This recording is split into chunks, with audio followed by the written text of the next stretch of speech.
میرے بھائیوں باوضو ہو کر، قبلہ رخ ہو کر 4 لفظوں میں سے کوئی لفظ ضرور استعمال کرو۔ وَإِلَٰهُكُمْ إِلَٰهٌ وَاحِدٌ لَا إِلَٰهَ إِلَّا هُوَ الرَّحْمَٰنُ الرَّحِيمُ، یہ اسم اعظم ہے۔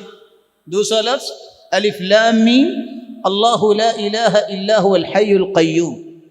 تیسرا لفظ اللہم انی اسألک بأنی اشہدک انک انت اللہ لا الہ الا انت الاحد الصمد الذی لم یلد ولم یولد ولم یکن له کفوا احد۔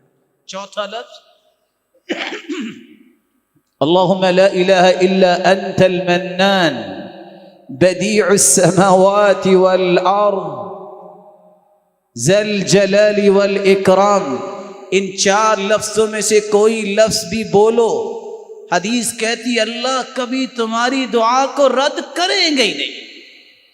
اس میں اعظم ہے یہ، اذا دعی فاجاب واذا سئل فاعطا، جو مانگو گے عطا ہوگا، جو دعا کرو گے قبول ہوگی۔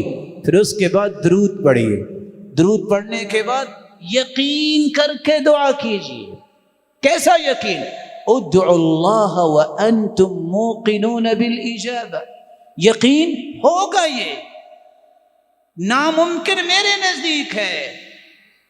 ساری امیدوں کی ڈورے ڈاکٹر نے توڑ دی، کچھ نہیں ہوگا، لیکن یہ مخلوق ہے، میں بھی نہ اور محترم ڈاکٹر صاحب بھی، فیصلہ اس کا ہونا ہے۔